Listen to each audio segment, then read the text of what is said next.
welcome to another episode of It's a Real Struggle podcast. I'm your girl, Jenny Boom, and today we're virtual. So I do apologize in advance for the audio. Well, not the audio much so because we're using our mics, but for the camera because I have to go online and bring someone special today. But before we do that, I'd like to thank everyone for joining us, and if you're new, welcome to the show. Make sure you check out my recent episode on friendships. I deep dive into what it means to have friendships and what people should mean to you and all kinds of interesting stories. I didn't go too deep because I didn't want to bring out some old skeletons and have people on my IG coming for me, so I was like, let me keep it short, sweet, and simple with some advice to help you out in your friendships. So please check it out. It's available on YouTube, and I have the audio available on Anchor app and Apple Podcast, Spotify, or wherever you listen to your podcast. Speaking of friendships, I have a special guest, and oh my God, y'all don't understand. I love this girl to the core. She is so smart, she's beautiful, and she's so creative. Y'all don't understand. So I'd like to welcome y'all, Shamira Fleming. Hey, girl. Hi, how you doing? I'm good. How are you? I'm well, thank you. Oh, thank you for the wonderful intro. So proud of you.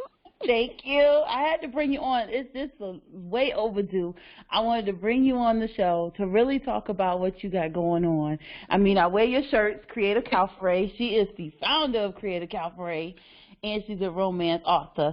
So, gotta switch up how I introduce you. But anyway. But yeah, I'm so excited to have you on here because we have so much to dive into.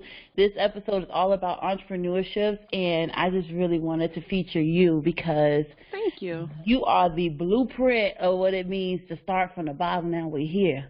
So, so go ahead and introduce yourself and your business, and just a little bit about what you want to share to the people. Okay. Hi, everybody. Thank you, Jenny Boone, for letting me, for interviewing me today. I'm really super proud of you, and I'm so excited to be here. I started Creative Cafe about 2 years ago now. We're actually approaching the 2-year anniversary this weekend.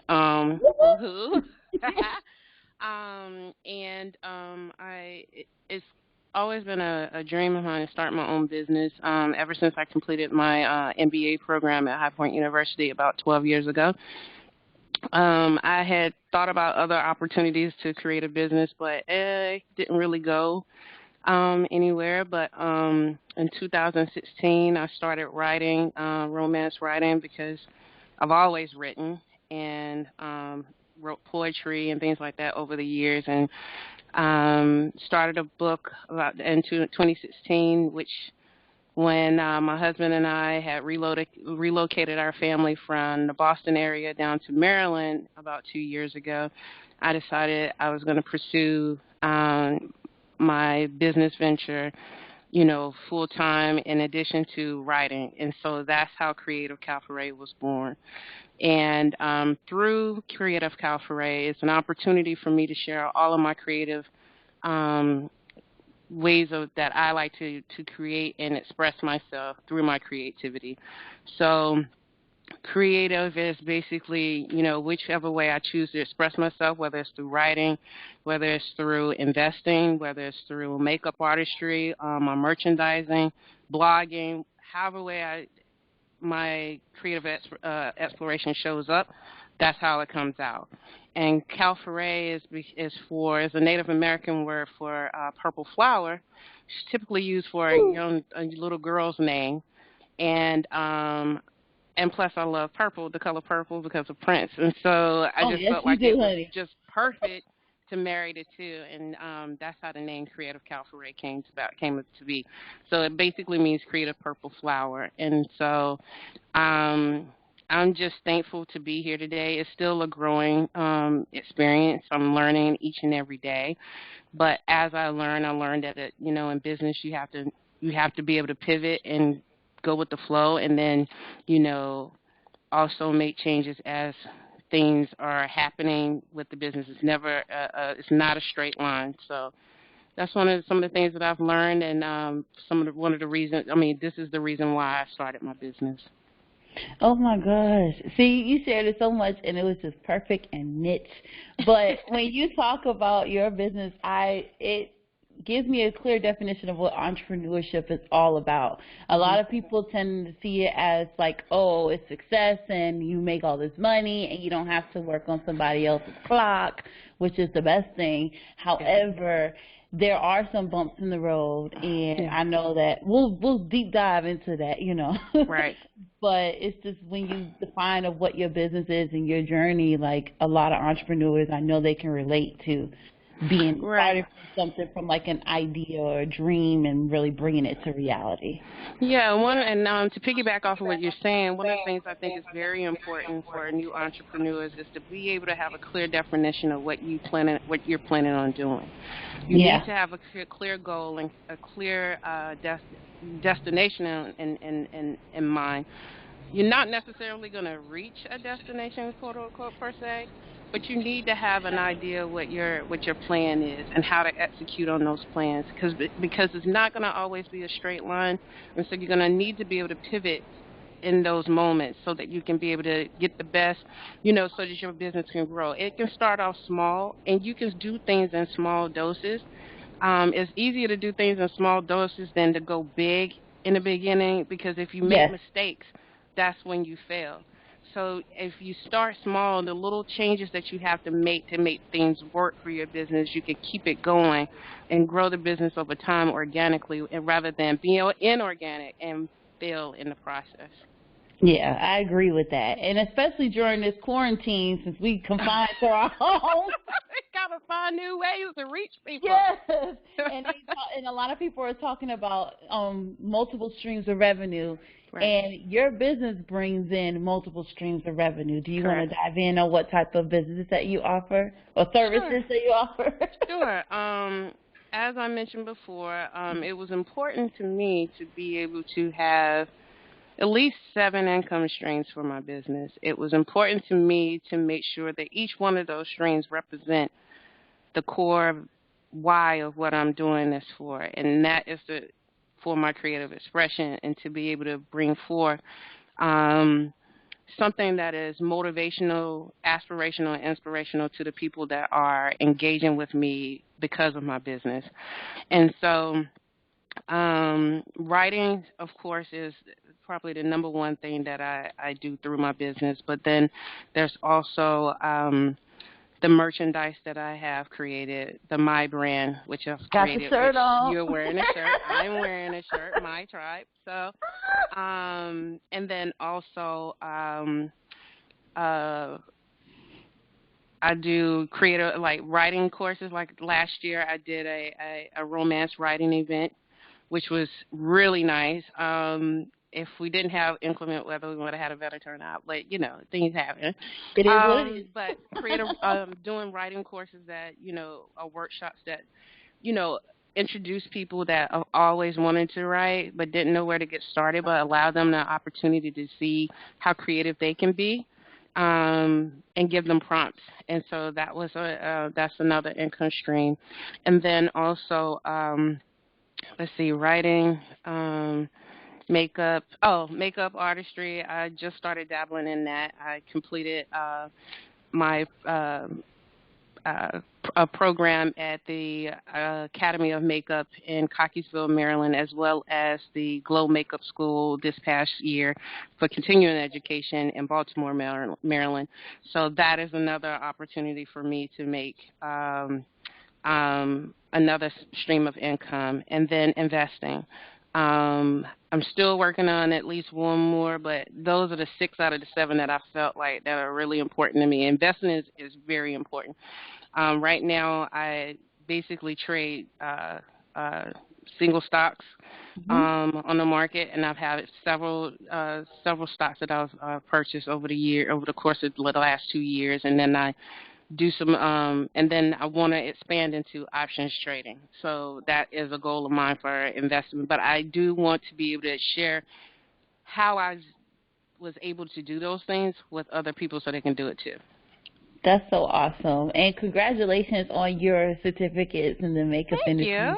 If Thank you. y'all don't know, You see this face? Yeah, yes, I did she that. is beat to the gods, and I learned a couple trips and Yeah. tips and tricks with her. So, and when we went to BeautyCon last year, Right. I'll definitely put a picture up. We went to BeautyCon, and you beat my face up to the gods, honey. That was so much fun. Yes. That was so much fun. I enjoyed that so much. And you look beautiful. Well, I thank think a you. lot of times whenever I work on someone else, I tend to I want to make them shine, so I really don't even focus on myself. So I was just so happy that you look beautiful. My face didn't Yes. look that great that weekend, but you look gorgeous No, you because look I good. wanted you to look gorgeous. I was on her walking mannequin, y'all. I was her walking I was mannequin. so happy to be able to do someone else's face Yeah, they could have besides put my you up own. on the stage like, oh, you're a makeup artist here, come on. I think there's like a million makeup artists in that room. Like, okay, So we're much not even, fun. let's just enjoy the moment. Right, right, right. Well, yeah, so I thank you for sharing your several streams of income.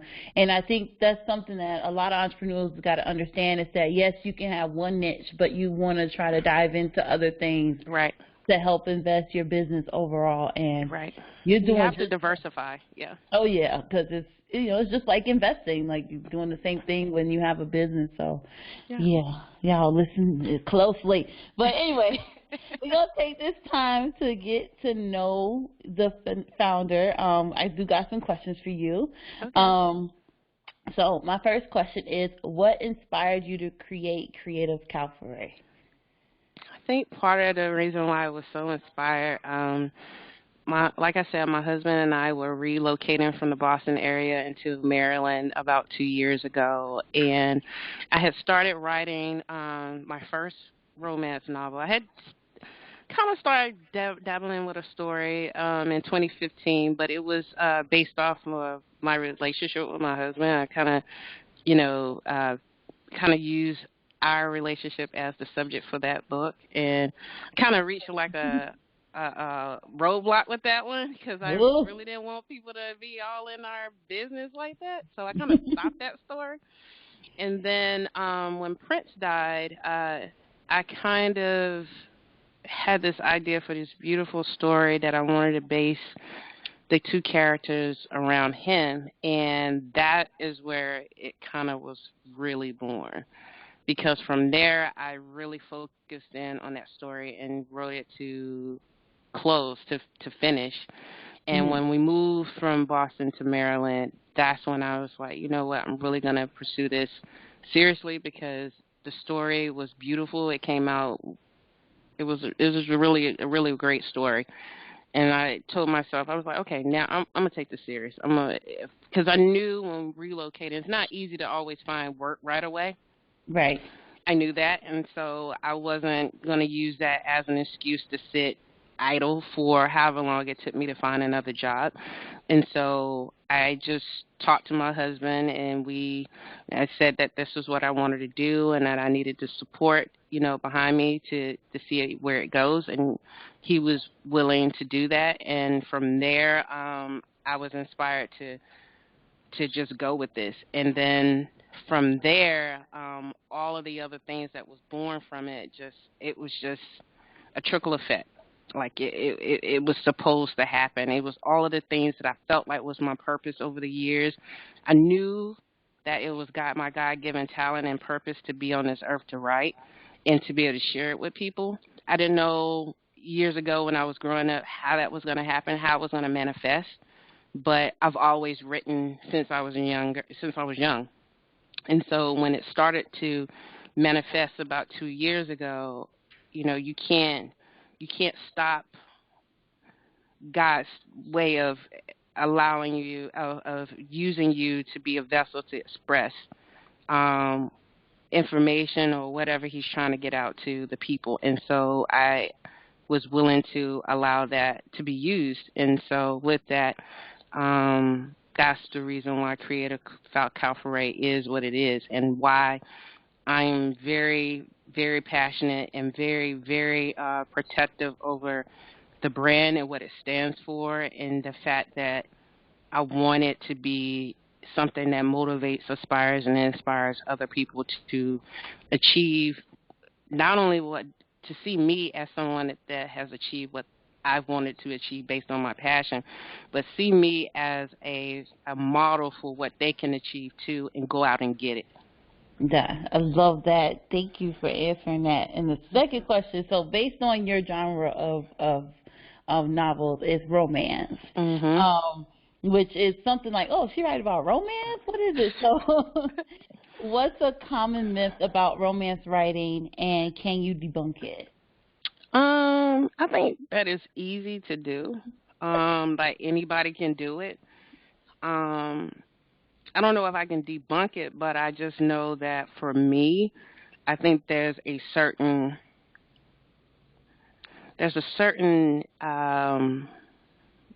level of flair that you have to be able to write it to be able to reach people. A lot of the romance novels that are out right now, some of them that I've seen out, it doesn't appeal to me.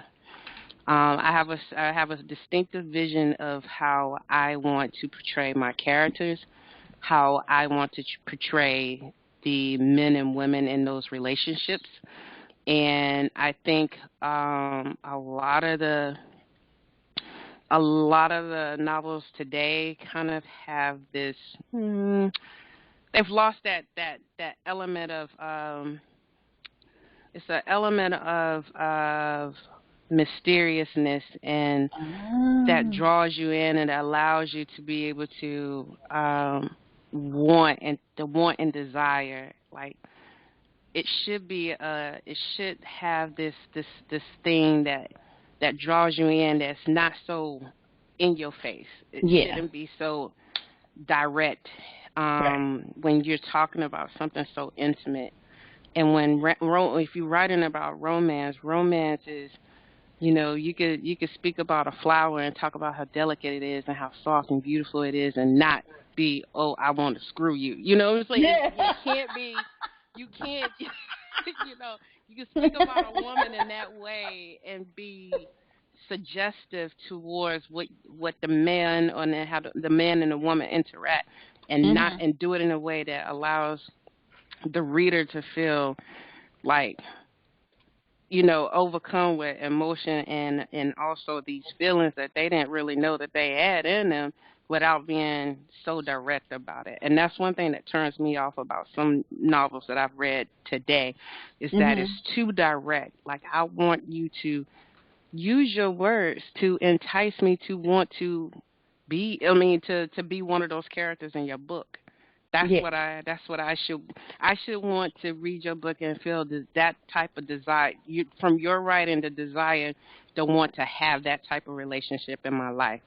If you Right. are writing in such a way that is just like normal talk or normal speech, where it's just like, or slang speech, where it's just like, we're just, I want to screw you today, Yeah. something like that. Oh, I want to There's beat it no, up. I'm gonna beat yeah, it up. yes. There's no mystery. There's no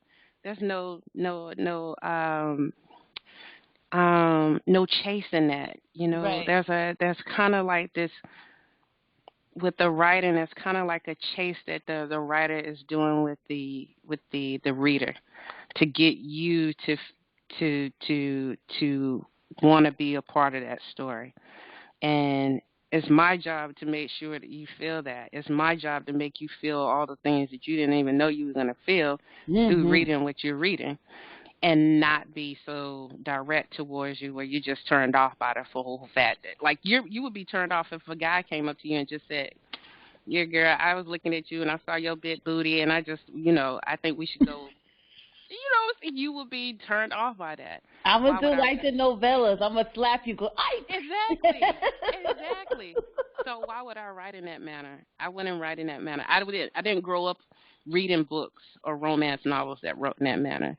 You Yeah. know, I read, people who that had a way and had a vernacular to be able to, and a vocabulary to be able to speak in such a way that made you feel something when they wrote.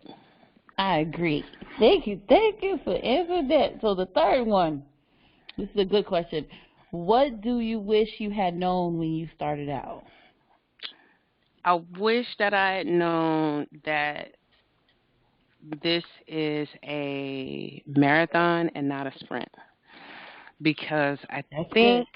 I thought that it was going to be easy to get people to buy into my type of romance and to read my books and to be able to sell my books, and it didn't happen like that. It was a slow trickle. It's still, still getting people that are being introduced to my work, and which is beautiful. Yes. But and that's 2 years in, and it takes work. And I didn't realize that when no one knows who you are, you have to pound the pavement. You have to get your friends and family to speak on your behalf. Word of mouth is everything. And I just wish that I had known what I know now, how difficult it was going to be. I think one of the beauties of not knowing is that it allowed me to be not handcuffed to the fact that it was going to be difficult. So I had like these rose-colored glasses on that it was going to work. Mm-hmm. I was going to make it, and my books were going to sell, and it was going to always sell. Right. And I just didn't realize how much work it takes, how much work it takes, and that goes into planning how to market through each one of your medium, your social mediums, how you reach people directly, like face to face. What types of events that you have that connects with people, and constantly tweaking what you do so that you connect with all different types of people and not just one type. That's what I wish I had known. Oh my gosh, and that's true because people think when all of these going back to the Insta success, I call it. Yeah. When people post their success of their businesses or whatever, and they say, "Oh, well, I've been in business for about 2 to 5 years or something like that." But why didn't you really post your struggles? Like Right. you're really trying to come up and show people that it is a marathon, not a sprint. Right. And most people that can instantly get a reaction, they probably already have a huge audience, and it's probably not from what they're really trying to promote. Right. It's probably something different, and they're trying to transition their fans to something else. So it's right. And I agree with that. And to your point, I think a lot of people see, like, a lot of times when I think when the audience sees the successes of someone and they don't see them go through the struggle, I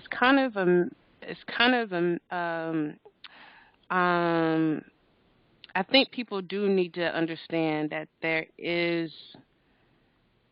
it takes a lot. And it takes a strong person that's not willing to give up easily, because a lot of people give up within the first year, first 6 months to a year, and it's not for the faint of heart. It takes planning, it takes pivoting, it takes you really understanding what your why is. Why are you here? Why do you want to do this? Who are you trying to reach?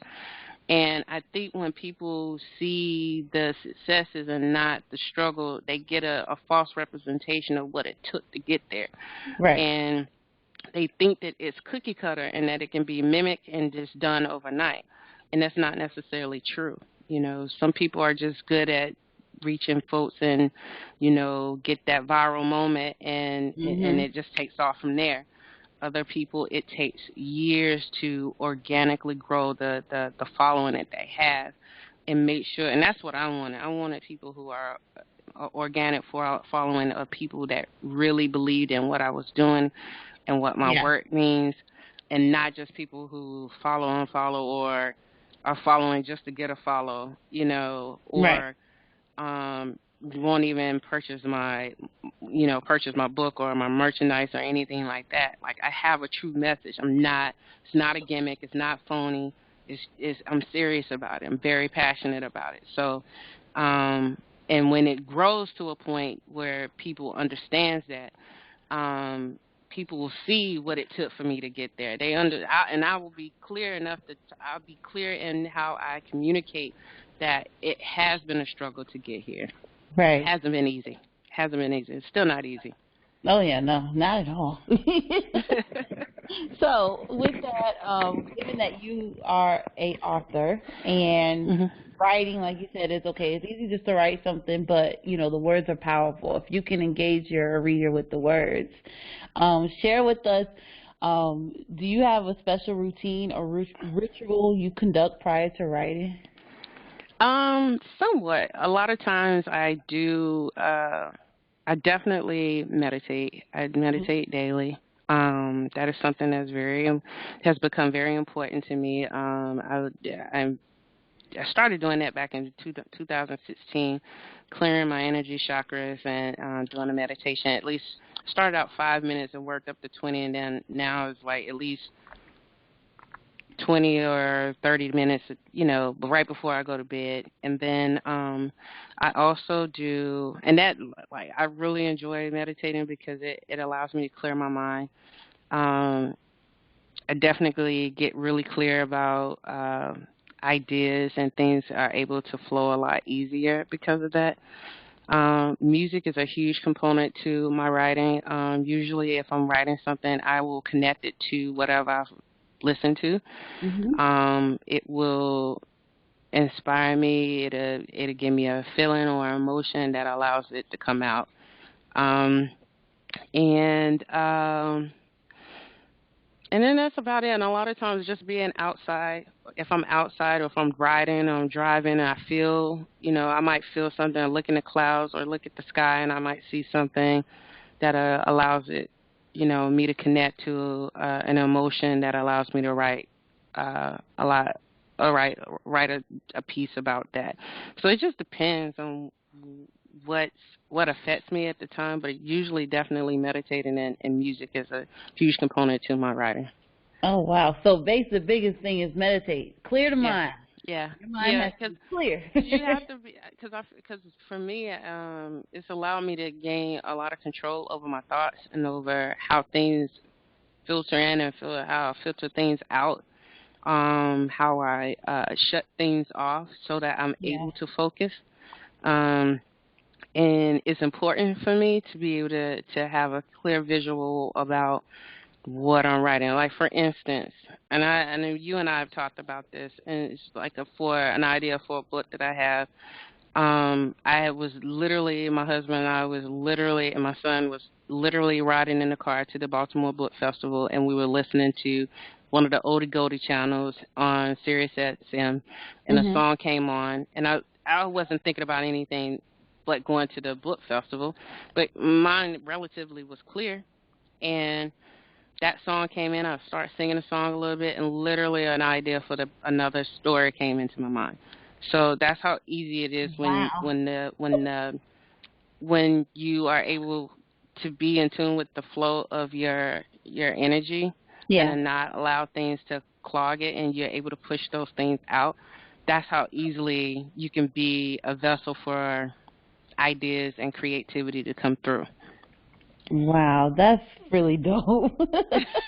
So the idea is like, oh yeah, I just had this idea forever. It just comes out of nowhere. Yeah, because literally, sometimes I have some of my best writing ideas, to be honest, when I'm in the shower or right before I'm getting up to get ready for the day. And a lot of times I get so frustrated when I get them in the shower because I lose them before I get out to get something to write them down. I need a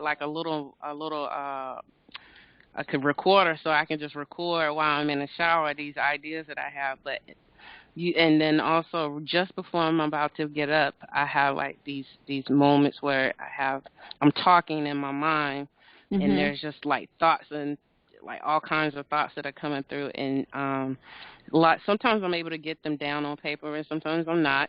But I try to remember them. It's important to try to have a piece of paper. I've read in the past when those things happen, because you can get lucid whenever you have lucid dreams and things like that, because I've had those in the past because of the meditating.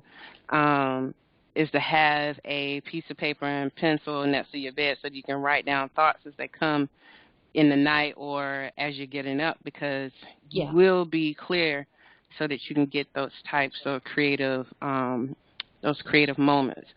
And so those are mine. That's really cool.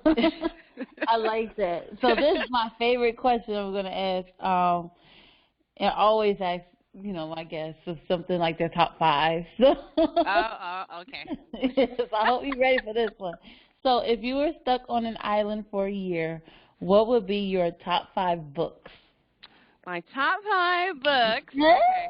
So I have them with me. Oh, my God. Okay, cool. This is my Bible. It has my maiden name, Shamara E. Graves. Oh, wow. It was given to me in 2001, I believe it was.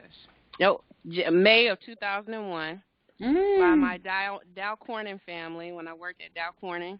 The second shift family. They gave it to me when I graduated from my associate's degree program at Guilford Technical Community College, GTCC in Jamestown, North Carolina. So they gave me that back then, and I've always kept it. It's got all kinds of notes in it. I have things highlighted in here. Yeah. My favorite prayer to wake up to when I pray in the morning is Psalms 5. It's a morning prayer for guidance. And then I also, whenever I'm going through something and, I feel like people are getting on my nerves and I need God to be on my side, I read Psalms 35 and I read verses 1 through 3. Oh, nice. Usually 1 through 3, yep. But I have others that are in here that I definitely pick up whenever I need that covering, and that's my spiritual base, and so I'm happy that I still have my Bible. Yes. Of course, I have to have my book, Three's a Charm. This book is so spicy. I just love how it came together, and it is. You need a little drama in your life if you're stuck on the island, because you're not gonna be able to see anybody. So you gotta get your drama from somewhere, and this book has tons of it. So I have to have that. And then I've had this book for a little while, but but I really got into it. I really finally focused on it and got into it about a year ago when our family went down for our annual trip to OBX, Outer Banks, North Carolina. So this is Secrets of a Housewife by J. Trimble, and it's spicy and it's dramatic too, and it's sexy. I enjoyed the love scenes in this story. Now when I was talking about being direct before, okay, he's direct. He's direct, but I like how he did it though. I like how he does it. So I have to have that. And then I have to have a little funny, a little inspiration. You and I read this about a year ago. It was my favorite book about a year ago. It's Jennifer Lewis. The mother of Black Hollywood. I had such a great time reading this story. Reading her life story. She's funny. I think it's inspirational. It's motivating, and I wrote a blog post about it. That's how much it impacted me. She even liked my post on my blog. On my Instagram page when I posted how much I love this book and that I had blogged about it. So that was encouraging to get her thumbs up on it. And so, but yes, this is definitely a must-have for me to crack up laughing. And she's spicy too. Very spicy. And she had some really great life stories in this. She lived her life in that book. But she lived her life. I am not even mad at her how her life has been. I was just like, wow. I was just really impressed with that book. So that's a good one. And then finally, now I probably should have some honorable mentions, but You of know. course, I gotta have my Prince book. This is basically I have two books by Randy St. Nichols. This is the most recent book by Randy St. Nichols of Prince's. It has 25 years, 25 inspired years, 1991 to 2016 by Randy St. Nichols.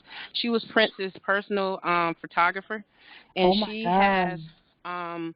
all of these beautiful pictures over the course of his life in this book of her time That of man, working so with him. beautiful. And So it is huge. This book is huge. You see how big this thing is? The other one is yes. just as big. Um, and I was just so impressed with the work, the body of work that she has as a photographer, and how she's captured his life over time. And because I love him so much, I am willing to support any and all of the people that have worked with him. So when that book came out last year, and she posted it as soon as I ordered it and got it. I posted it on my page, my Instagram page, and she gave me a thumbs up, and she was like, "Thank you for supporting." And I was like, "Oh my Oh, God!" So yeah, I would have to, if not this one, it have to be one of my other books that I have of Prince, and I have a ton, and oh so yes. it would have to be one of those books. But I chose that one because it's such a beautiful body of work, and just beautiful photos over the course of 25 years of her work with him. So those would be my five, if Oh not God. Those, others. There are some others, but I don't need to. I don't need to, you know, like be the pro-black on the stranded on the island. I you might know. be mad for no reason. So, She said, but "I I need do, some romance on the yeah, island." exactly. But I do have some. I do have some really great books that I just enjoy, just generally that I would have even if I wasn't stuck on an island. But yeah. Right. Oh my God, those were great selections. And when you Thank you, brought up the Prince, your face lit up. You girl. just went into a whole. That is my heart. If I'm telling you, if he had lived, that would have been the one person that I would have wanted to meet in life. He And it's is not easy to the meet that man. well. I think it might have would have. I think it would have been a lot easier than I anticipated. It might have been something where he showed up as a blob of smoke and then disappeared, and I wouldn't Yeah. have been able to tell nobody about it. But it would have been my memory. But I just feel like he was just that kind of person if he had seen some of the stuff that I'm doing, or I just feel like, and you never know. I would never say that I couldn't have met him, because Yeah. I've had the opportunity to meet quite a number of people that he was associated with since his death. So at least have them connect with me in some kind of way. So Yeah. I would never say that it couldn't happen. Anything's possible. And that energy, it was just, it brought the Yep. energy in like he was just bringing them all together. Like, That's right. Yeah, I'm serious. Like you know, it's yes. so many different things that's happened since his death that it literally probably would have never happened if I didn't. I don't even know if it would have happened if he was alive, but it's a lot that's happened since he's died, since his death, that I've been able to connect with so many of the people that he knows and has been Yeah. around him, that there's no possible way that I could say that it couldn't happen. Right. Well, the Yeah. fun fact is, Lizzo worked with Prince. Yeah, I And know. never saw him, but Yep. I know. I heard about that too. yeah, Like it's she like shared it. everybody has had some sort of dealings with him, and I appreciate that. Yeah, He was that connected to folks. and it's beautiful like that. Oh, Mhm. rest in power, Prince. We miss you so much. Yes. Oh, but you can listen to his music. Very inspiring and Yep. wonderful, and very sensual. Oh yeah, look. That's what my tattoo is his sign.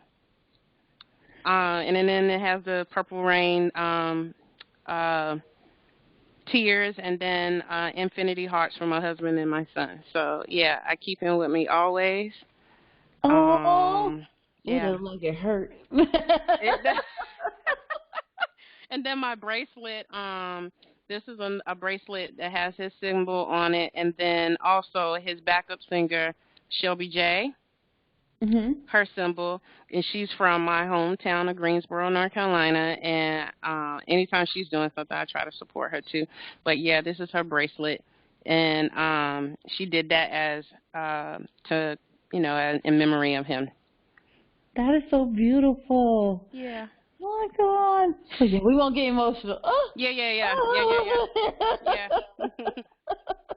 All right, so we're gonna get right into let's get real because Okay. we gotta really talk about entrepreneurship. We're gonna take off all of the finery and really get into the dirty stuff and Okay. let people know like this is not easy.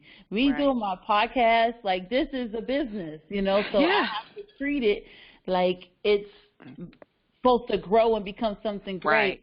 So I do have my hiccups here and there where I just feel like I don't want to do it no more. I'm tired. Why do I have to keep learning? And it's just watching you with your business, with Creative Calfrey. I won't say business, your brand, Creative Calfrey, and just watching how you just kept going. Even if it took time and knowing that you come on 2 years, you're like, oh my God, like there's so much more I can do and there's so much more I can bring on. And in addition, still making sure everything else is still moving parallel to what you're trying to get done. So I agree. it's inspiring. But we got to get real because you are a human being. You do have a life. So Yes. what's it like you being an entrepreneur, knowing that you're a Black woman, you're a wife, you're a mother, and you also have a career? It's a juggle. I mean, it is. It's a real struggle. No kidding.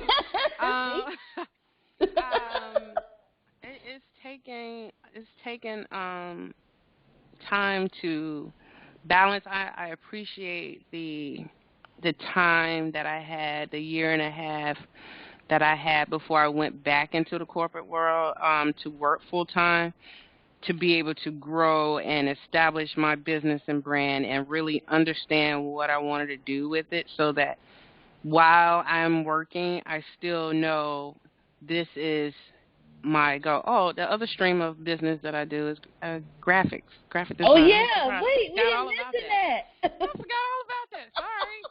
You had 7. That's 7. That's 7.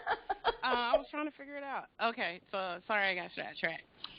But yeah, it's a balance in that.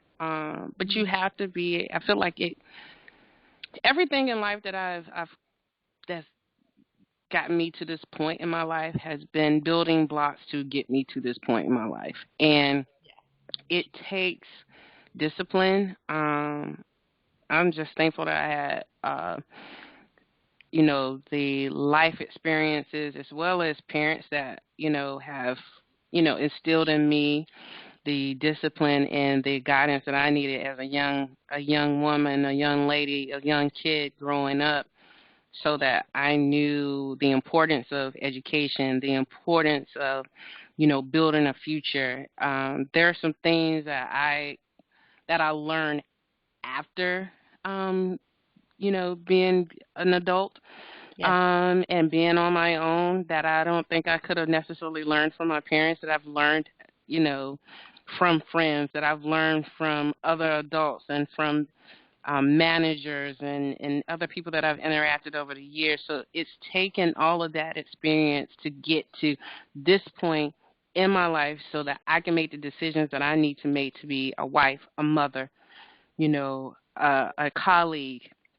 an effective business owner, and an entrepreneur, a writer. It's taking all those things that work together. These are pieces of a puzzle that fit together to make me who I am. And this is what I exhibit to the world. This is what I put out into the world. So if it's not right for me and if it's not right on a daily basis, then I can't be the best so that people can get the best for me. Right. So, yeah, that's what it's difficult. Don't get me wrong. It's difficult. It's not easy. It takes a strong support system. It takes having a good life partner, which I'm blessed to have, a good husband that is supportive, that, is, we have our moments where it's funny, and then there are moments where it's just like, I'm not sure this, babe, what's going on? What are you going to do? What's the Right. next move? And you just have to have that connection with someone that understands um, what you're trying to do and where you're going. And not only that, have support of people around you. You and I talk about this a lot.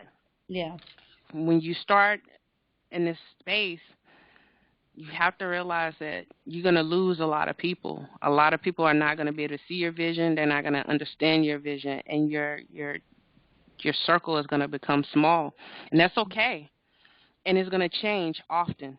So Right. the people that start off with you may not necessarily be the one that end with you, and they're not going to be the one that's going to same people.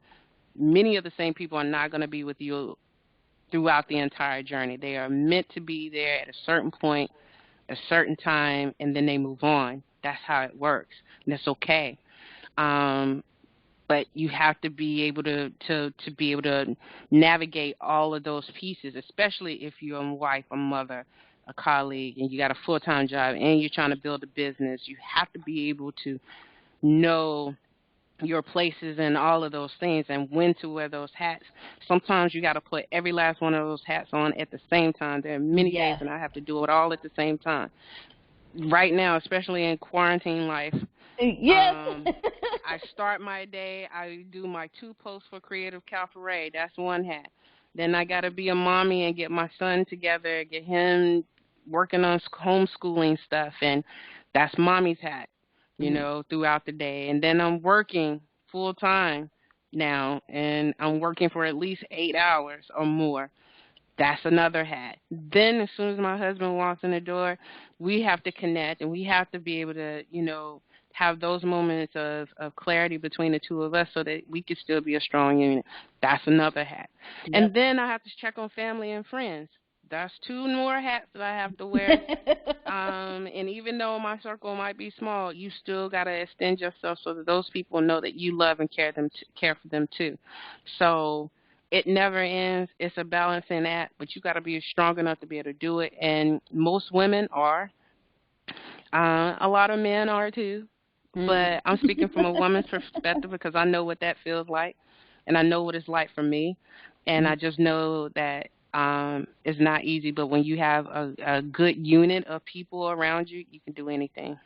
That's really awesome. And then you mentioned a good point about the hats is just Mhm. sometimes I feel like with my journey it sometimes conflicts, and I Mhm. try my best not to be like, okay, I'm at work during the day and I'm doing stuff for the podcast. And I'm Right. like, wait, like, okay, just try to sneak in a minute or two, or I'm taking my breaks and Right. using that time to just like, okay, how's my post going? Do I need to engage or whatever? But Right. sometimes it can be hard with the hat. So how do you try to manage your time? Because I know it's pretty much just time management. Right. Um. So luckily, when I started the business, when I was not working full Mhm. time, I set I had set schedules for when I was going to do certain things. And because I did research, I knew that I needed to, like, when I was building the business in the beginning, it was important for me to figure out, okay, when are the best times for me to post my content. And one of the reasons why I post in the morning is because I had the most engagement between 6 in the morning, like 5, or super early in the morning, Wow. and within 11 o'clock in the morning. Most of my engagement comes between that time. I don't necessarily, I mean, I have a ton of followers. I may not get a lot of likes, but most Mhm. of those likes that I do get come in that early part of the morning. Right. They don't necessarily engage with me after 1 o'clock in the afternoon. And I've had to, look at my analytics to see all that stuff. Right. And so that's that's how I'm able. And then also, what's convenient for me. I Right. know as I'm getting up in the morning, it's convenient for me to make those posts at that time too. Yeah. So I'm okay with that. And then for like blogging purposes, whenever I blog Monday motivational posts. Um, I've always wrote my post on the Sunday before I post. So that's how I've scheduled that time in. And Mhm. then I used to do more than one post in a week, but I felt like it became too much as I started doing more things and as my stream started to increase. Yeah. So I had to get consistent with, or just stay consistent with the one thing that I knew that it was important for me to post, and that was my Monday motivational post. Yeah. And so that's why I still, and it's kind of spiritual for me to do it on a Sunday because it allows me to connect with my spirituality because that's what comes through in the motivational post. And then for work, I try not to do anything on social media necessarily during the time that I'm at work because Mhm. I feel like if I'm working for someone else, then that's the time that I need to be focused on that. So I try not to do it now. From time to time, I might check in and see, oh, what's going on here? What's going on with my post? Like you did, like you just said. Yeah. But I typically, once I post for the day, I'm done. I don't post. I don't necessarily go in there and I'm like on, like literally on, like I'm on the weekend. Try to do more engagement on the weekends if I can. Yeah. But or afterward, before or afterward, but I try not to post or do anything during the day on social media because I feel like that's that would that's not appropriate time to be doing that. So it does take a lot of time management Yeah. and scheduling, and sometimes I use like apps like Later to, if I know that if I'm going to be busy and I need to post a couple posts out, I'll Yes. schedule those posts on those times and let that app post it for me and not even worry about it. So I Yeah. have done stuff like that. Yeah. Yeah, I have apps like that. I think it's called Post Outfit or something. Like, I Mhm. guess people not realizing it, especially if you want to get your marketing done on social media, that you should definitely use the apps that help schedule for you. Right. And it sounds like from everything you're sharing, it's mostly with consistency. If you're Right. consistent, things will flow out. And Right. I saw that happen for the podcast. It's like, okay, I constantly was putting up posts, and in the morning time for me, just like for you, Mhm. well, for me it's between 8 and noon. I Mhm. get the most engagement, and then Mhm. it dies off after a while. Right. But on the East Coast, it's later time. So it's Right. learning that time and that where the people will see it and react the most. Right, So, right. um, And that, like, excuse me, and just to your point and to piggyback off of what you're saying is like it has to do. You have to be able to study your analytics too. yep, And one of the reasons why I do a lot of things that I do is because I study a lot of resources, read a lot of resources over the course of these 2 years to figure out what I'm doing. right, And there's some great information out there. There's some really good people that are really doing really good work that can provide the type of the information that you're looking for yeah, to get yourself going. And I know Later has a lot of great email, like newsletters that comes out that tells you how to post and when to post on Instagram and how to build like your following, things like that. yeah, And I've taken like bits and pieces of that type of information, stuff that I've seen on YouTube to try to, you know, incorporate what I do. Maybe not necessarily do it to the T, but kind of incorporate what works for yeah, me into what I do. And you're right, consistency is the key. And once you become consistent, it becomes habit. And if it becomes habit, then it doesn't feel like it's work because it's like you have to do it on point every single yeah, week. It's like if I don't do a motivational post, I feel weird because I feel like my readers are missing something. They need to get that info. right. So So that's yeah. good. Oh, Mhm. so we'll get into. I want to definitely talk about trendy businesses because your business I consider more of a solid business. That is Mhm. something that can grow over time and Yeah. become great and build based on what you're providing to the world. Whereas Mhm. now, we got trendy business people selling waist trainers. Yeah. People got detox stuff.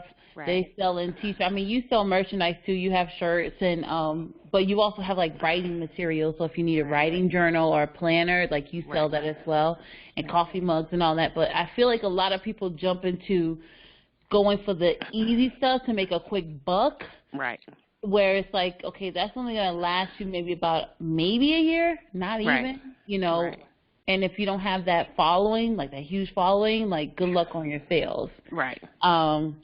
Because I think there was one influencer, she had like over 1 million followers. She started a t-shirt merchandise business, and not one follower purchased her stuff. I remember that. Yeah, like you heard that story. I was just like, Yep. wait a minute, like how did you have 1 million followers? If you sold everything for $1, you could have made $1 million. But I feel like what you do with your scheduling, your engagement, your motivation, and what you provide to your audience, they're willing to engage in that. So when you come out with a new book or a new product, you're like, here it is, and they're like, oh, I need to get that. Right. Because it relates to what you share. Whereas if you're an influencer, influencing makeups or whatever it is you're doing, and then now you got t-shirts, I don't know how that balances, if that makes sense. It's like it makes a lot of sense, because I think it goes back to when I was talking about earlier, having an organic following. Yeah. And having an organic following, it takes more time to build, but it's more, people are more connected to what you're doing when it's organic. Yep. Because they believe in what your message, if you have a message. And that's another thing. Mm-hmm. A lot of people are doing gimmicky type stuff. Everybody has a t-shirt. Everybody has, some sort of piece of brand merchandise that they're trying to push, but does it have a message? Does it connect with the people? Do you feel passionate enough about it where you can say, okay, this is the message behind this shirt, and this is why you need to wear my shirt? Right. I may not have a crap ton of sales for my shirt, but I know that there's a passion, and I have a passion for it, and there's a message behind it. And I know that once people connect with it, they will support it. So that's what I'm working toward, is building toward that organic group of people that will believe in the message of being motivated and aspiring to greatness, and inspiring many along the way. That's what I'm working towards. Yeah. A lot of people out here are just, like you said, out here trying to make a quick buck. That's not what I'm here for. I can make $1 off of what I do.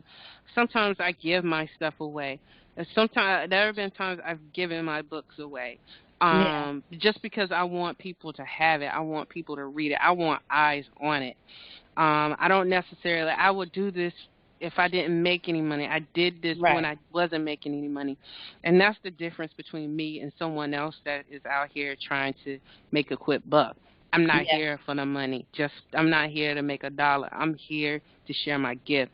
That's what my God-given purpose is. That's what my talent is. That's why I'm here. That's why God put me here. And that's what I'm trying to do. And so that's my difference. And that's why it's important for me to be distinctive in how I show up in the world, how I show up in business. That's my distinction. That's what my story is. And if you can get with it, and if you believe in it, come on, join the My Tribe movement. If you're not, then, stay over there. Ride with those folks over there. Yes. But over here, we doing something. We have a movement when we have a message. And I'm going to always push that message, whether it reaches one or none. It's from my heart to yours. So, yeah. I like that. And with you saying all of that, I just had an instant flashback of when I watched Self-Made, the story of Madam C.J. Walker. Yep. You are Madam C.J. Walker the 10th. Well, you know what? So I have to say this because I enjoyed the movie, but I have to say this earlier this year, I actually listened to Urban Radio Sirius XM channel Mhm. 126. If you guys listen, I listened to it all day. But one of the shows that come on at 3 p.m. is Karen Hunter's show, Oh, I like her. You and put me on. yeah, she's awesome. Yeah. And she challenged everyone to read a book called Black Fortunes by Shamari Wills. Mhm. And my morning commute to work is 2 hours, and so Yeah. I bought the book. That's another book. I ought to get the book. That's another book that I would highly recommend to any young Black entrepreneur, because it shares the story of 6 million, the 6 of America's first Black millionaires. Mhm. Madam C.J. Walker is one of them. Mhm. Annie Malone is another one. And there's 3 gentlemen that are in that book. One had to do with, I can't even remember their names right now off my top of my head. I'm not Yeah. that shit. I should be able to, and I was able to when I read this book. I can't right now. But it was just that it was the story. I mean, just hearing the stories of these Black millionaires. Let's see, Hannah Elias was one of them. She was the reason why Harlem had the Black culture that it had during that Oh time. yeah.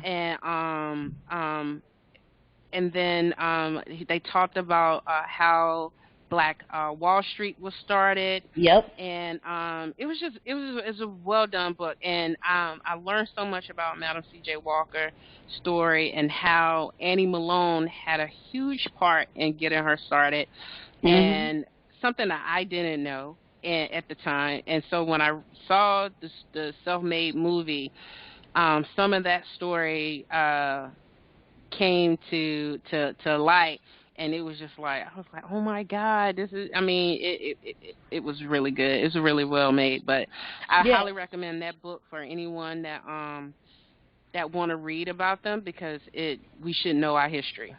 Yeah, and that's why I brought up the, just how you're Madam C.J. Walker the 10th, because Yeah. if anyone that's striving to start their own business or to get out there, if you don't want to read the book, if you don't want to read, which I feel like more people should read because there's Right. definitely more knowledge in books. Right. But if you want to see something really inspiring, watch the Madam C.J. Walker Self-Made series on Right. Netflix, because that is the blueprint. She was going through something. She realized it wasn't just affecting her; it was affecting all Black women, especially post-slavery. Right. And someone showed her the way. The person didn't want to put her on because she had so many ideas because of what she looked like. So being a Black woman today, knowing that most of those successful entrepreneurs now are Black women, Right. and she took that and said, I'm going to make my own. I'm going to do my own thing. And really kept the whole niche. Like when she was sharing it and how you say you give your books away, she was giving away free products. Yeah. She was doing hair for free. It was like, that's how you bring the organic audience in, is to show them, like, look, I just want to share this with you because I'm passionate about it and I feel like you would love it too. Right. And they'll say, oh, you got to read this, and they may have paid $1 for it, but they're going to tell everybody. Right. Right. But no, she had a factory and she was living next to Rockefeller, like. Right. and some of that was, them taking liberties to fill in the gap for the story. Mm-hmm. But I'm telling you, if you read, for sure, if you read Shamari Wills' book about the 6 Black millionaires and how they work together, like I love how, because some of that community showed up in that story in that book that I read about how the Black leaders was working together during that time. Mm-hmm. And it was just so beautiful, like to see it through on film, kind of come to light, even the pieces that I knew from the story, that book. Yeah. But I highly recommend that book because we should know our history and we should know the people the players, and that it wasn't so. They in the Netflix story, they had Addie Malone, Addie Maddox or whatever her name was, and it's really Annie Malone, and she was the child of slave owners. She wasn't biracial. They didn't have an issue with each other from a colorism perspective. But I know that was part of the storyline to make it a good story. But it did not take away from the story for me. No. Like, I still enjoyed seeing that come to light on screen. Right. And I thought they did a very, very good job, at least depicting what her life was. And but like I said, I highly recommend Black Fortunes because I was all about that book earlier this year. It was so good, especially listening to it on Audible too. Yeah. It's just really good, and to learn about all of these different Black millionaires at the turn of the century was encouraging. It was inspiring for me as an entrepreneur because they didn't allow the situation to hold them back. At all. Ooh, that is a good point to talk about. Because people think you're supposed to have all. We're going to dive right into it, and then I want to talk about your books. Okay. So, but the investment part, like, of course, the support, like, we briefly went over that. But the investment part is, you can look at your current situation and say, you know what, I don't have enough. How am I supposed to come up with this capital? Like the glass half full kind of thing? Yeah, like, instead of, there's always half empty kind of thing, like, I don't know if I have enough. And it's like, talk about how you took heed to your investment piece on the business, because we do need the money to help it grow. Right. So I will say, I just want to say from a spiritual perspective, and because of the meditating, I do believe in a law of attraction and being able to connect your intentions to the manifestation of what you bring into your life. That's one. Yeah. So, whatever you speak into existence shall be. There's power in the tongue. And so I never, even if I only had $1 into my name, I would never think like a person that has less. I always think in abundance because that's part of me manifesting more into my life. And so whether it comes in the form of finances, whether it comes in the form of love or people that care about me and support, it's just how it shows up. I think in abundance, not in less. And so that's something from a entrepreneur type perspective. You have to get in the mindset of thinking in abundance and not in lack. Because when you think in lack, you attract lack. If you think in abundance, you attract abundance. So that's one thing. From the investment piece, when I started my business, here's where the discipline came in. I knew that I did not have a job. But I knew when I was leaving my previous employer that I was getting a bonus, and that I had already started investing in certain types of stocks. Right. And so I knew with my 401k at the previous employer that if I had to, I was going to start using bits and pieces of that investment, that fund, that money to finance what I was going to do. But I was only going to use it once I ran out of my initial bonus that I had. Yeah. And so it took me about 10 months to run out of that money. But that's because I'm a planner.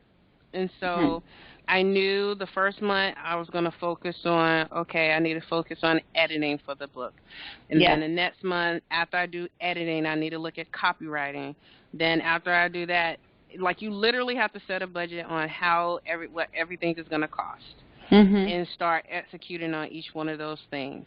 And then I did a program, the Self-Publishing Formula 101, which is a phenomenal course. I recommend it for any author or a writer that is aspiring to become a serious author. I highly recommend it. It's by a gentleman by the name of dang, I just lost his name. Doggone it. Dawson. His last name is Dawson. Mark Dawson. Self-Publishing Formula 101. This is his. It is phenomenal. I took it when I started, Oh, wow. it helped me to really set up a plan for my first year. And I still go and take classes from time to time, or at least look up the stuff that I've learned, because Yeah. that's helped. But being using my 401k is how I was able to finance my my writing goals. So I started my business using it. I didn't use more than, I think I would say at least, I think it's taken maybe about $10,000 to do, Yeah. in the first year. I mean, the first year and a half to do what I need to do, but that's not all at once. That was a little bit Yeah. over time. Right. And because I was and then when I used it, I put it back. So you Yeah. got to put it back, or Right. at least use what you have to reinvest it into other stuff so that it grows to, exponentially, so it will replace itself. And that's what I did. And so I just got really smart about the types of stocks that I was investing in, blue chips, and then looking at some of the healthcare industry, and looking at Yeah. just different businesses or organizations that I connected to personally, that Mhm. I knew that would bring a return. Like one I'm really proud of is when I invested in Beyond Meat Company just as the IPO went out Oh, about a wow. year ago. I mean, Then at we the had end all of this last year. Beyond Meat stuff. Yeah, and I got in on it like a week after it had introduced Mhm. this IPO, and it opened up at $25 a share, and then it grew to like $75 a share within the Mhm. first week. And I bought in when it was at 72 per share, and then before I knew it, it was over 100 and something. I bought like 10 shares, I think it was, and then it went up to 100 and something a share. Right. And then at the highest point, it was at least like 150 or more per share, and now it's dropped back down a little bit because of everything that's going on. But yeah, you just have to be smart enough to, use your investments to grow your business, but not use it to go out of business. Right. And so that's what I've been lucky and fortunate enough to be able to do, is be smart enough to, dabble, because of my my financial base of, having an MBA and working in the finance industry, working Yeah. as a finance professional and all that. I have that knowledge to be able to guide me as I'm making these decisions, and how to market myself, how to make moves, how to pivot, Yeah. using the things that you know. As for instance, every year we do a performance review for our organization that you work for, your employer. I use the same types of strategies for for my business. Yeah. That's how I set goals and objectives for my business. I do the same thing that I did when I was working in a corporate life. Oh, that's a You good way bring to that do in. it. That's how you set your strategies for the year. And Yep. then if you have to pivot, just like you do in real corporate life, when the business has to pivot and it comes up budget time Mhm. mid-year, you make changes. They make pivots. You do the Yeah. same. I kind of mirrored those things, those lessons learned, and so that's how I'm here. And for the ones that do not have business degrees, because we both have business degrees, and I don't Yeah. want anyone to feel left out. Basically, just budget yourself. Like, Yeah. I know there's people that's working their jobs, and they're living paycheck to Right. paycheck, and they probably can't take out money and really dive in. Like, okay, I can put $100 in my business. Well, you know But what? I didn't mean to cut you off, but yeah. someone gave me some really good advice a long time ago. You put away and this is when I worked in the hospital. I worked as a Mhm. nurse. Like, you will, like, literally, I need to do a podcast on my whole life story, because I've done so much over the course of my life. No, it's time. But I remember a patient that I had when I worked as a nurse tech in high school. I remember him telling me, he was like, always put away at least 10% of what your earnings is. Every check, put at least 10%. If you do, you will, at least that much, then you will, off the top, let it go. Don't even look at it. It's gone. Yep. And then over time, as that's happening, you look back and you realize, oh my God, oh my God, I've saved so much, and that's what I do. I Mm-hmm. have at least one, two, three, at least three accounts. Yeah. One is where I pay my main bills out of. Mhm. One is for savings, and Mhm. the other is for my business, and that's it. Yeah. And I make sure at least off the top 25% of what I make comes off the top and goes into my savings. Period. There you go. So I never I never want to be in a situation, because I remember when I was in college, I lost my job. I never want to be in a position where I lose a job again and not have any money to do Mhm. to do anything. I've And been that's there. what helped me. And I'm gonna tell you, that's what helped me when I moved from Boston to Maryland. Not having a job, I had already saved up enough, a certain amount of money, Yep. and then I got that bonus, and then I was able to live off my bonus, because you can scale back. You don't need everything. All you need That's to the do is other just one. eat and live. And then, Right. my husband understood my situation, so luckily I was with someone that could handle Mhm. taking on the load on his own. That's a blessing, because Right. not everybody can do that or has that. And so, but yeah, but even if it's $10, $5, $25, whatever you can put in and save toward what your goal and your passion is, and then, or whatever it is that, just for you, you need at Yeah. least that. You need Right. at least that emergency savings. You need that. Yeah. And it's important. It's important. It's important. And what is one of the things that's important to me, because I believe in bridging that wealth gap between the Black community and everyone else. Yes. That's important to me. Is financial literacy is important. Yeah, well, here's the other thing too. Now that we're going through this quarantine and Mhm. people are not able to work because their job was either client facing or they needed the public in order to earn money, and they're seeing like, okay, how I'm going to pay my rent, how I'm going to pay my bills, Right. instead of waste your money trying to buy a bag or get some name brand something, because those companies ain't suffering. Right. Right. They got their little insurance, they got their savings, they got their money to survive. But for you as an everyday person that may not have a support system, it's just you, this should be your time to say, you know what, I need to be better with my money. It's Right. okay. You don't have to go out every weekend. You don't have to buy things to keep up and post for the gram. Just I stay agree. away from that. Put that money away for what you're really passionate about, and like what you're doing, bring in other streams of revenue.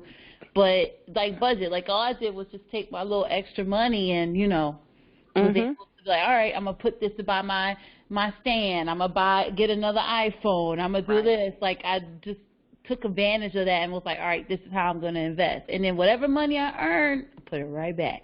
Right. So if they could keep that mindset, they'll blow up. Yeah, and it's all about planning and being able to be Mhm. disciplined to not buy it.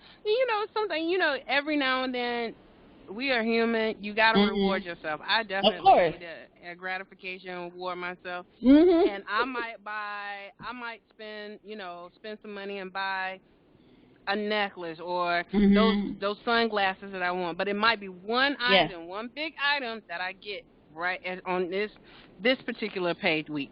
After Yeah. that, I don't get nothing else for a minute. Right. After that, it's building time. You gotta build, you gotta build, you gotta build, and Right. then stack, stack, stack, and then then it comes a time you gotta reward yourself. It's almost like when you're on a diet. Yep. you know you eat so good for a certain amount of time, every day for the first 5 days, and then on Saturday and Sunday you get your cheat day. You Yeah. get to eat what you want, but you can't go crazy eating Not what you every want. weekend. Yeah, exactly. And you can't go every weekend, but Right. every once in a while you can allow yourself to have that little Debbie cake. Exactly. Oh, 14. I bet you a lot of people got WKs. I totally forgot to grab Oh them. man, like I ain't had Kool-Aid in a minute, but Oh! quarantine life has got me drinking Kool-Aid and eating Oh my goodness, the sugar little in Debbie cake. it. But Well, that's we what. gonna. But that's my point. Like you have to balance those things.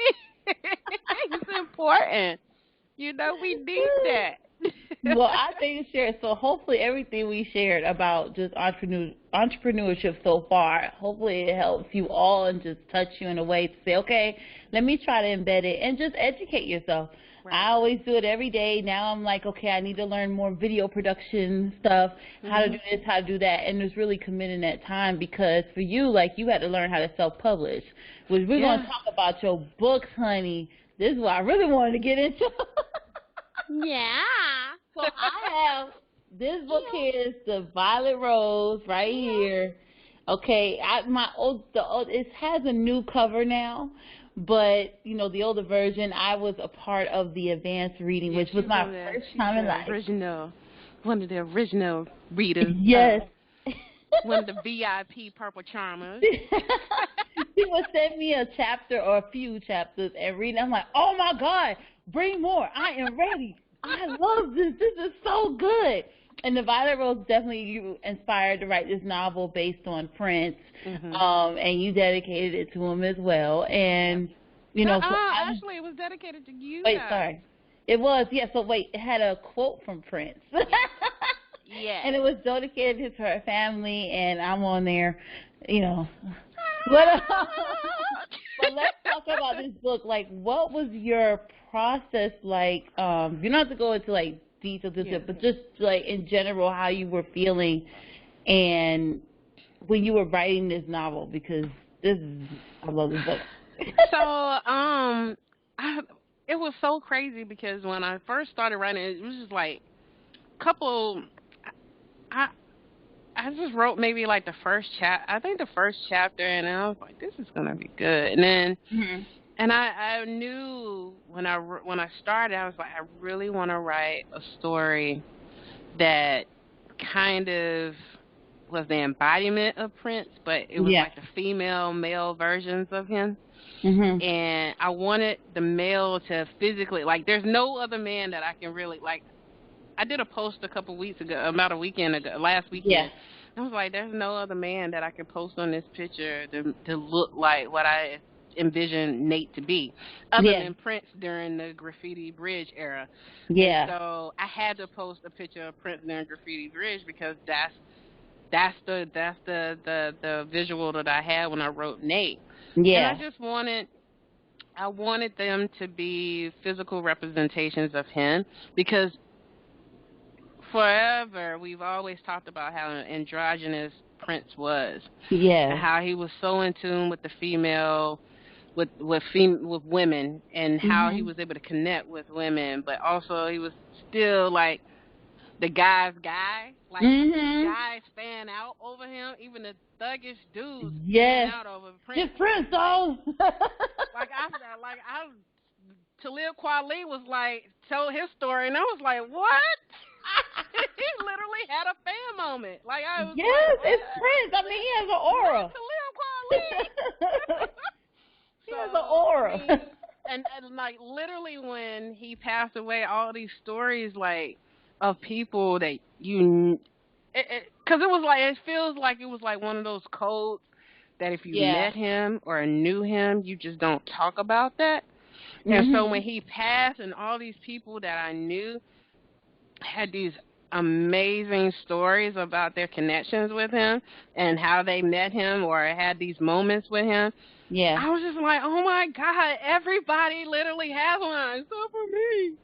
So, but for me, writing the stories was just like the ultimate homage to him because there's so many references to him in that book. And I try not to take away from it. And that's another thing, like, throughout each one of these books that I write, I put in there these, I call them purple charms. Yeah. My editor told me, you don't necessarily have to tell anyone. If they're true Prince fans, they'll recognize them. But I feel like it's important because although we're all Prince fans, but it's the diehard Prince fans that will notice, like, the car that that Nate is riding in has Black Muse on the license plate, and that was the song that was on one of the last albums that he wrote. Yeah. Or that his name, like Jameson Nate Stark's name, was based on two things: Prince's alias, which is Jamie Starks, Yeah. That's one. And then two, um, Nate is the name that he gives at the end of Sign of the Times, and he's Mhm. like, "We have a baby and call him Nate." And I was like, "Oh!"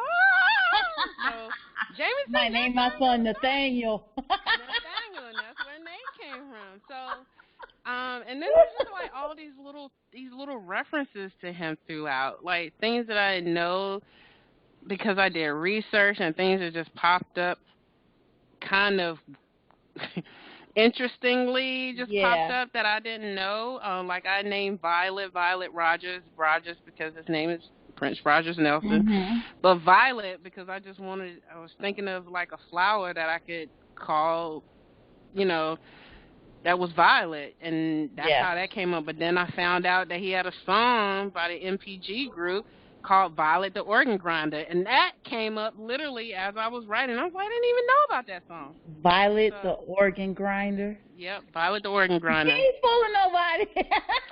Yep, that was when he was with MPG, and it is good. Like, it is spicy. But yeah, like, and I just really enjoyed writing a story. I enjoyed writing that story. That story was great, and there's like points in the story where I was emotional because I thought about, what it would be like if I was in some of the characters' positions. Yeah.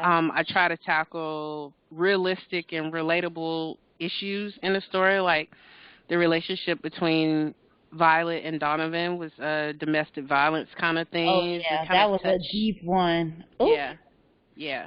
So, and then the loss of someone, of a parent. Yeah. That's another thing, and dealing with cancer. Those are issues that people deal with every day. Yeah. It is something that will never get old, Yeah. never get old. And so I thought it was important to be able to reach people through things that are relatable and that's real. And I try to speak from a voice that's real. I try to speak from a perspective that of people that, if not myself, that has gone through it, but I've seen those, people around me go through those things. So I'm Yeah. empathetic to it, and I can write to it and bring that emotion that I felt and saw them going through it because I have empathy, Yeah. and it comes through. That is so awesome. My goodness. I enjoyed the book, by the Yeah. way. And by the way, like the love scenes, like Yes, I was like, oh, I they take ain't you doing on it a right out here. journey. I try to take you on a when I write a love scene, I try to take you on a journey, and it's basically isn't. I really just try to put you in their perspective, in their shoes, Yeah.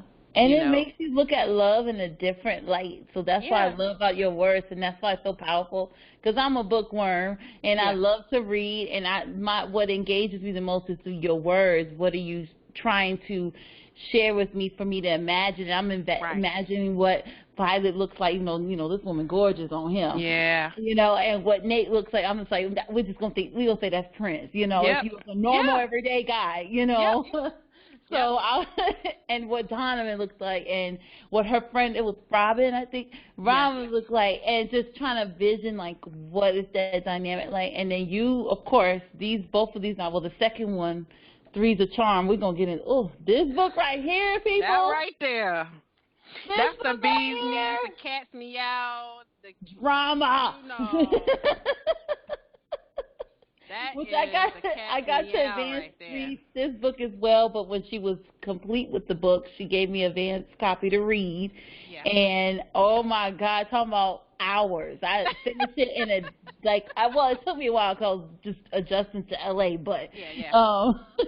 this book was good too. But what she did, which is so neat, is you based it in Boston, and just with us both living us in Boston, and whoever lives in Boston, they read this novel, they'll recognize some of the Right. landmarks of the city. Right. And when you mention certain things and how they live, I'm like, it's very sophisticated up there. People don't know Right. that.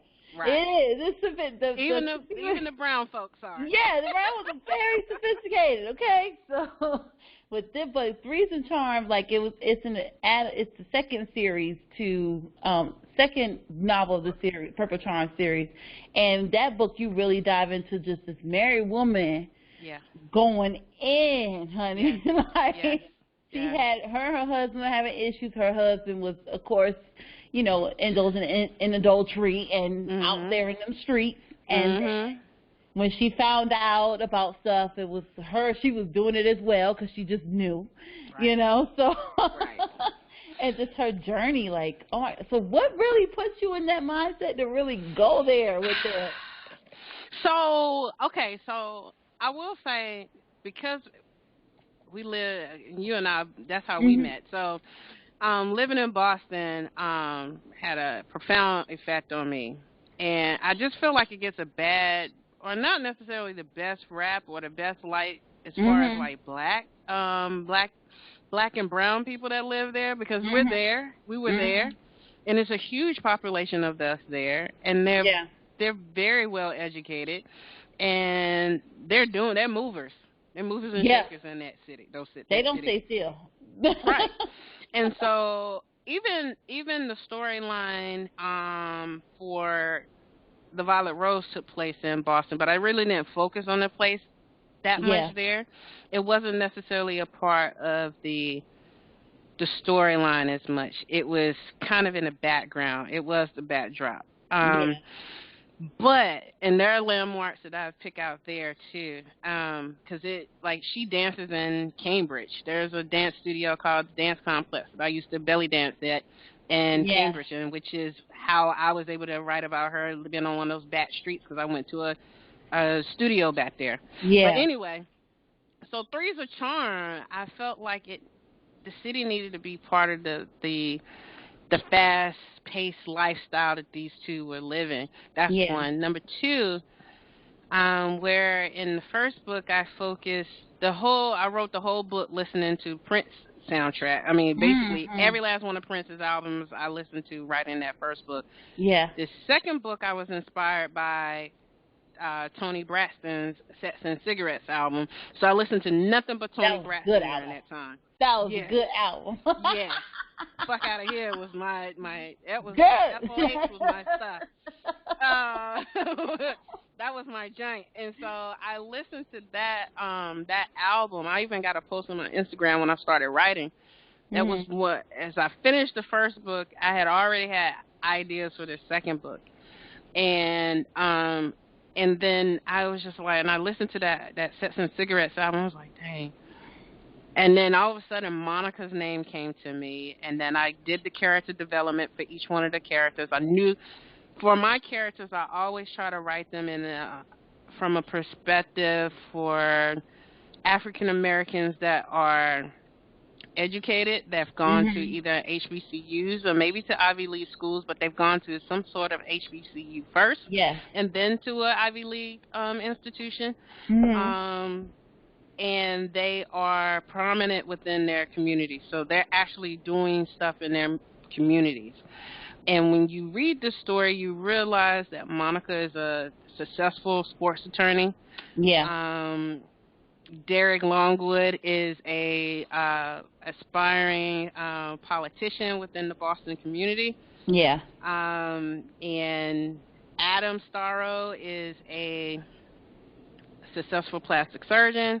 Like, everyone is successful in this book. Yep. Every last one of my books.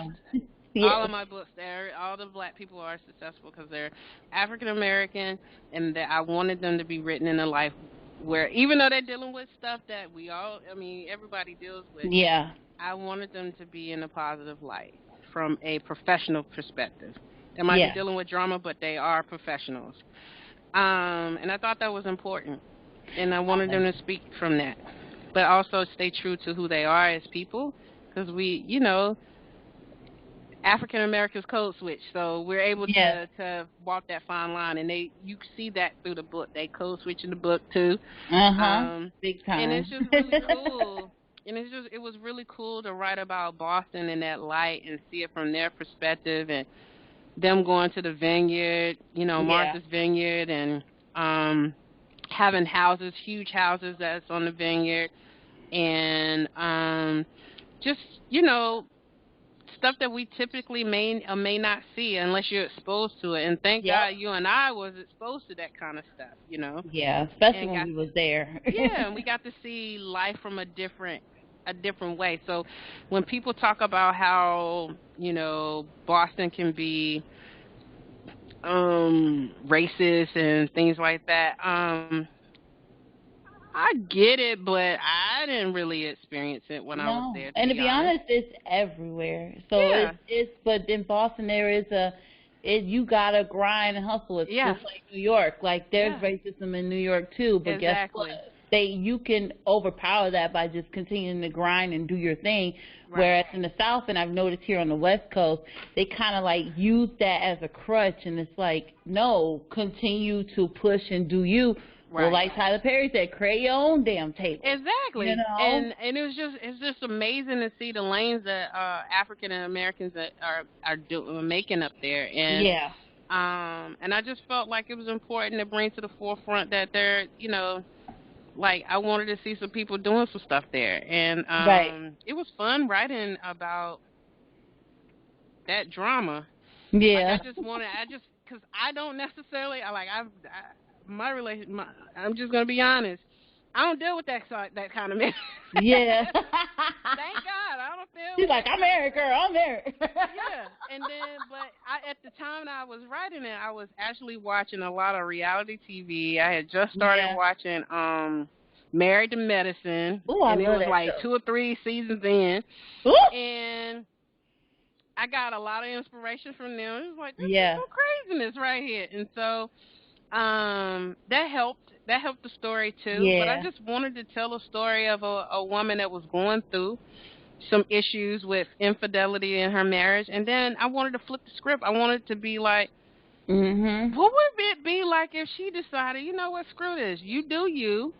Since you're gonna continue doing this nonsense, I'm gonna start doing my own thing, Oh my and goodness. then see how she changes, because she was the type of person where you really want to rally for her, Yeah. rally behind her, but then she starts doing her thing, and you're like, wait a minute, I can't be a part of that.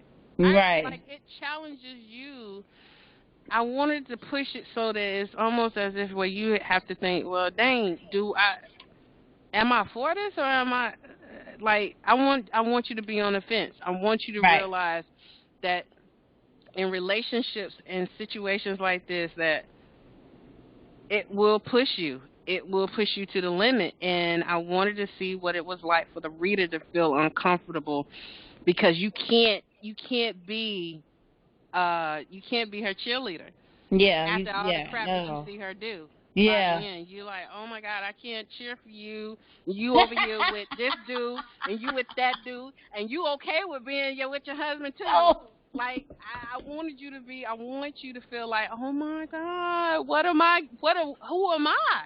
Like, Yeah. how am I supposed to reconcile who I am and what I feel about relationships after you start reading this stuff? And then I wanted to pull you back to after you realize, okay, people can go through things. Yes. People can realize after, after therapy and and counseling, and you realize, okay, maybe we just not meant to be together. Yes. But we can still co-parent or do whatever we need to do for our children. You do you, I do me, and you Mhm. can still have that redemption so that you can find love too. Yeah. That was the moral of the story. Like, I wanted it to be so spicy that it brings you to the point of no return, and you're like, oh my God, what is she doing? What is she doing? Like, I can't do this. Like, my editor seriously was like, okay, it was too much. She was like, It was a lot to she read. was It like, was. it's a lot going on. She was like, I was so glad when you pulled it all together, because it was a Yeah. lot going on. I felt bad for her. I was like, damn, girl, Yeah, you like, gotta you be want to feel bad for her, but then you like, wait a minute, you just as bad as your husband. Like, what are right. you doing? Right. And that's what I wanted. I want the reader to feel like on the brink of, like, I can't ride for you. Like, I Yeah. was riding for you in the beginning, but, like, now you just as bad as your Oh husband. yeah. Oh And yeah. then I wanted to pull you back to the point where they come to an agreement where they're just like, okay, all right. And then you see what happens afterwards, and that Yeah. you can still It's a good find love. ending. Yeah, you can still find love even after all that, because it happens. Yes. Yes. It It happens. oh my God. But I know you have a third book for this series coming up. You don't have to dive into it because Yeah. everybody need to go out and get Three's a Charm Yes. and also get the Violet Rose. Yes. It's, you want to be romance, that's the Yeah, romance like novel. the scenes are spicy in that Very. second book. Ooh, like Yeah. I will say in the first one it's it's really to the It's romance. I kind of romance. not vanilla, but it's like it has its Yeah. own. They call it It's vanilla. It was tasteful. vanilla It's sex. tasteful. You think it's vanilla? It was I think it's no. tasteful. I like the how the intimacy was. That's Yeah, what got it's me more for the first intimate. book. I would say it's Interesting. chocolate. Yeah. The second one, she got down dirty, honey, and I was like, I Second am jealous. one, yeah, that was spicy. And this third one is gonna be even spicier. Oh Because yeah. Oh yeah. I really wanna go sit, you know, what is it? 50 Shades of Grey kind of on the third Yeah. one. Like the second one's a little bit of that when they, what scene it is. Yes, But I know. I know. I was like, oh, y'all just got to go get the book. All right, Myra. So we going in. We going to shut it down. All right. So bring it to a close. But I need people to know where to find your books and where to find your merchandise and where to find you. So Okay, start with the books. okay. So for the books, they're on Amazon. You can go to Amazon, search Violet Rose, the Violet Rose, or Three's a Charm. You might have to put in my name, but that's okay. I'll put it down Or at the you can bottom. go to my Instagram page, which is creative_Calforay, and click on that link, and it'll take you straight to the books. Also, you can get my merchandise on Etsy. I have a link on my Instagram page as well for that. It's etsy.com/creative_Calforay, but I can send you the direct link for that too. Okay. And you can just search by my brand or my. It should come up on Creative Calforay. And then if you want to be motivated and inspired each week, check out my weekly blog. I have about 90 blog posts to date. Good. So you can, you can definitely find some sort of inspiration that will speak to you. This past week I wrote about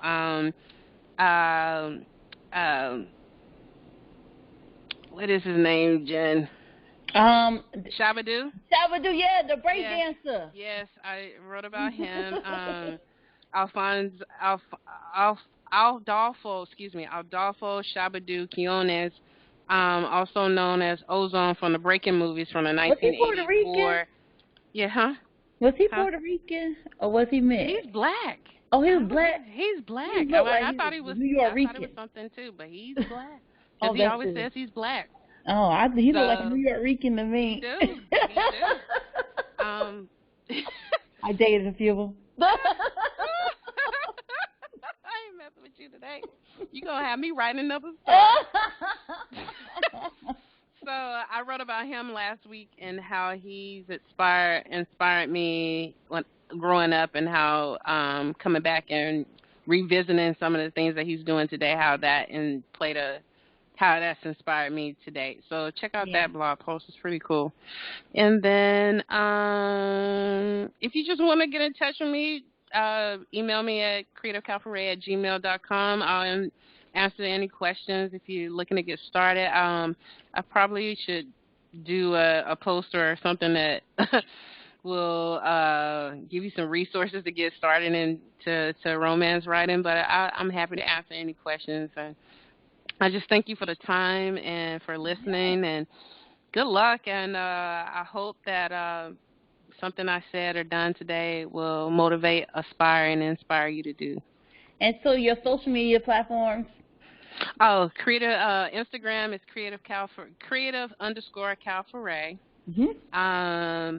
Also on Instagram, my makeup on my makeup page, which is mu underscore by MBY underscore my MAI. And I'm on Pinterest on the Creative Cabaret as well. And that's it. I don't really do Facebook, so sorry guys.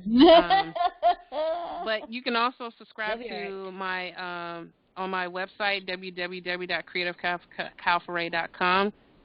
Subscribe there to get information on my books or to receive my newsletter each month. I always do the previous month when I send out my newsletter, which is the new one's getting ready to come out probably this weekend. So, yeah, just check me out. Connect with me anywhere you can. If you want a dope makeup artist, please reach out to me. I'll do makeup too.